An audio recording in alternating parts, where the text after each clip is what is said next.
இவங்களுடைய பெயர் ஆனந்தி. இவங்களுக்கு திருமணமாகி கிட்டத்தட்ட ஒரு மாசம் ஆகுது. கணவர் ஒரு தனியார் நிறுவனத்துல மேனேஜரா வேலை பார்த்துக்கிட்டு இருக்காங்க. மாசான நல்ல சம்பளம், கிட்டத்தட்ட நல்ல வசதி வாய்ப்பான ஒரு வீடு. மாமியார் மட்டும்தான் இருக்கிறாங்க, மாமனார் பார்த்தன கிடையாது. மற்றவங்க பார்வையில ஆனந்தி வசதி வாய்ப்போட கணவர் கூட ரொம்ப சந்தோஷமா தான் இருக்கிறாங்க அப்படின்னு நினைச்சுக்கிட்டு இருக்காங்க. ஆனா உண்மை அது கிடையாது. ஆனந்தி திருமணமாகி முதல் நாள் மட்டும்தான் கணவர் நம்ம ஆனந்திக்கு சந்தோஷத்தை கொடுத்தாங்க. அதுக்கப்புறமா கணவர் நம்ம ஆனந்தி பக்கம் கொஞ்சம் கூட நெருங்குறதே கிடையாது. ஏதாவது கேட்டோம் அப்படின்னா, எனக்கு ஆபீஸ்ல ஏகப்பட்ட ஒர்க் இருக்குது, அது மட்டும் இல்லாம அந்த ஒர்க்கை நான் வீட்டுல இருந்தும் பார்த்தாகணும், என்னைய இப்போதைக்கு நீ தொந்தரவு பண்ண வேணாம், நீ பாட்டுக்கு படுத்து தூங்கு, இல்ல என்டர்டெயின்மெண்டா வேற ஏதாவது பண்ணு அப்படின்னு கோபமா சொல்லிடுவாங்க. நம்ம ஆனந்திக்கு நாளுக்கு நாள் பாத்தீங்கன்னா ரொம்ப சலிப்பு தட்ட ஆரம்பிச்சிருச்சு. அப்படி என்ன நம்ம கிட்ட என்ன பிரச்சனை இருக்கு, நம்மளுக்கு என்ன அழகு இல்லையா, இல்ல வேற என்ன இல்ல, முறைப்படி அரேஞ்ச் மேரேஜ் எல்லாத்துக்கும் சம்மதம் பண்ணி தானே அவர் திருமணம் பண்ணிக்கிட்டாரு. இப்படி இருக்கும்போது எதுக்காக என்னைய வெறுக்கிறாரு? என்னுடைய பார்வையில மற்றவங்க எல்லாம் கணவர் மனைவியா எப்படியோ சந்தோஷமா இருக்கிறாங்க. ஆனா நம்ம மட்டும் பாத்தீங்கன்னா இப்படி கணவரை விட்டுட்டு தனிமையில இருக்கிறோம். ஆனா மற்றவங்க பார்வையில நாங்க ரெண்டு பேரும் ஒன்னா சந்தோஷமா இருக்கிற மாதிரி தான் பாக்குறாங்க அப்படின்னு தினம் பாத்தீங்கன்னா புலம்பிக்கிட்டு பார்த்தன இருந்திருக்கிறாங்க. ஒரு நாள் ஆத்திரம் அடைஞ்சு தன்னுடைய கணவர்கிட்டே கேட்டுட்டாங்க, உங்களுக்கு என்னதான் பிரச்சனை, எதுக்காக என் கூட சந்தோஷமா இருக்க மாட்டேங்கிறீங்க, உங்களுக்கு வேலை மட்டும்தான் முக்கியம் அப்படின்னா என்னையே எதுக்காக கல்யாணம் பண்ணீங்க அப்படின்னு கேட்க ஆரம்பிச்சிருக்காங்க. உடனே பாத்தீங்கன்னா கணவரும் சரி, உண்மையிலுமே எனக்கு ஒரு சில பிரச்சனைகள் இருக்குதான், உண்மைதான், அது வரைக்கும் நீ கொஞ்சம் பொறுமையா இருந்து காத்திருந்துதான் ஆகணும், இதை பத்தி என்னால பெருசா உன்கிட்ட காட்டிக்க முடியாத நிலைமையில இருக்கிறேன் அப்படின்னு சொல்லி புரிய வச்சுட்டாங்க. இந்த பக்கம் நம்ம ஆனந்திக்கு என்ன பண்றதுன்னு தெரியல. இப்படி சொல்றாரு, என்ன பிரச்சனை அப்படின்னு சொன்னாதானே அதுக்கு ஒரு முடிவை ஒன்னு நோக்கி போக முடியும். நாம எப்படிதான் இத்தனை நாளா புலம்பிக்கிட்டே கிடக்கிறது அப்படின்னு பார்த்தனா தினம் பாத்தீங்கன்னா பிரச்சனையை ஃபேஸ் பண்ணிட்டு இருந்திருக்காங்க.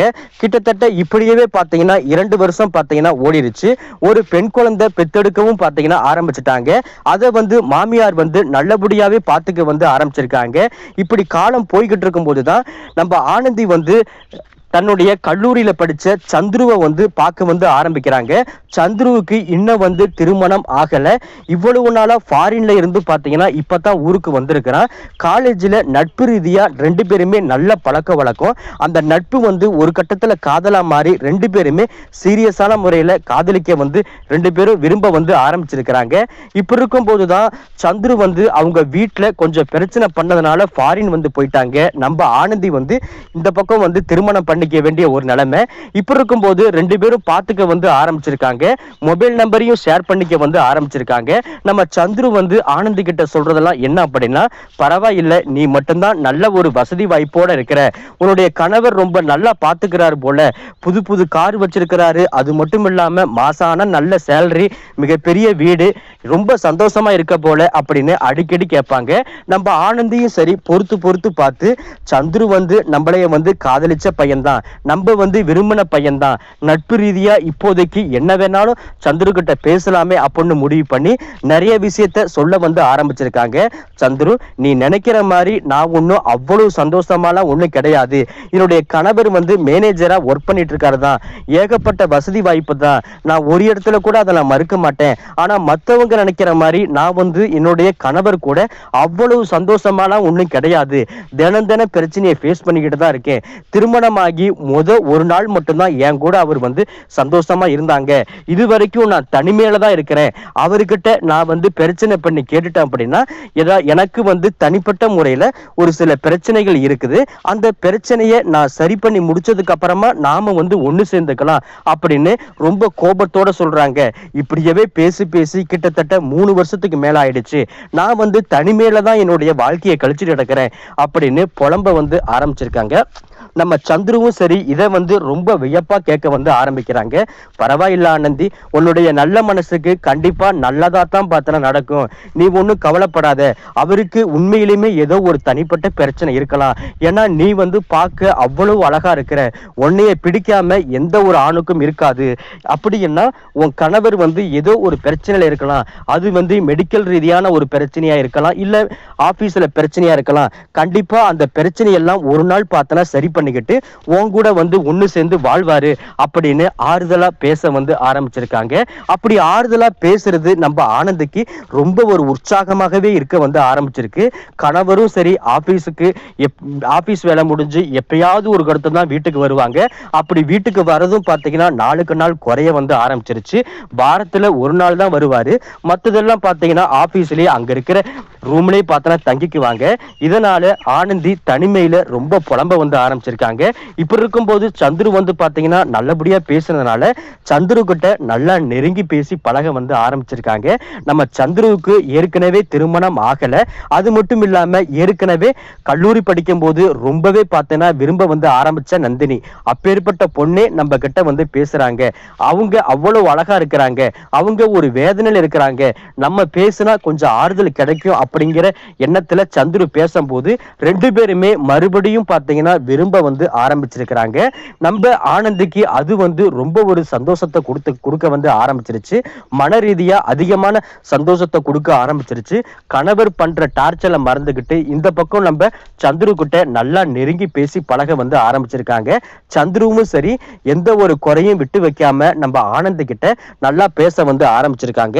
அப்பதான் நம்ம சந்துரு வந்து சொல்றாங்க, இன்னைக்கு நாம வந்து பாத்தீங்கன்னா கொடைக்கானல் டூர் போலாமா? உங்க கணவர் தான் ஆபீஸ்ல இருந்து வீட்டுக்கே வர மாட்டேங்கிறாரே, நம்ம வேணா வாயே ஒரு 3 நாள் அங்க போயிட்டு தங்கிட்டு வரலாம் அப்படின்ட்டு நம்ம ஆனந்தி கிட்ட கேக்குறாங்க. நம்ம ஆனந்தியும் சரி திருமணம் ஆனதுல இருந்து இதுவரைக்கும் அம்மா வீட்டுக்கு கூட சரியா போனது கிடையாது, வெளியிடங்களுக்கு போனது கிடையாது. சந்துருவை நம்பி சந்துரு கூட போலாமே அப்படின்னு கொடைக்கானல் வந்து போறாங்க. அங்க இருக்கிற இடத்தை எல்லாத்தையும் பார்த்தனா சுத்தி பாக்குறாங்க. ஆனந்திக்கு ஏதோ ஒரு புதுசா பிறந்த ஒரு ஃபீலிங்.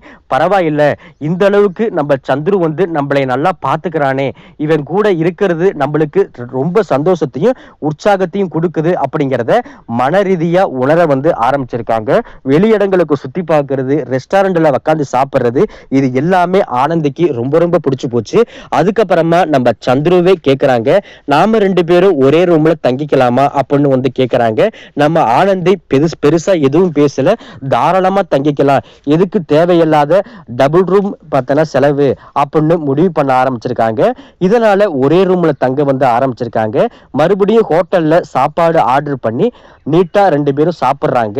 அப்ப நம்ம ஆனந்தி வந்து அடிக்கடி சொல்றதெல்லாம் என்ன அப்படின்னா, பெசாப்ல நான் வந்து உன்னையவே திருமணம் பண்ணிருந்திருக்கலாம் போல, எவ்வளவு கஷ்டமா இருக்கு தெரியுமா, என்னுடைய கணவர் வந்து எந்த ஒரு விதத்திலையும் பாத்தீங்கன்னா என் பக்கத்துல வரமாட்டேங்கிறாரு, தினம் தினம் நான் புலம்பி சாகிறேன் அப்படின்ட்டு கண்ணு தண்ணி விட்டு அழ வந்து ஆரம்பிச்சிருக்காங்க.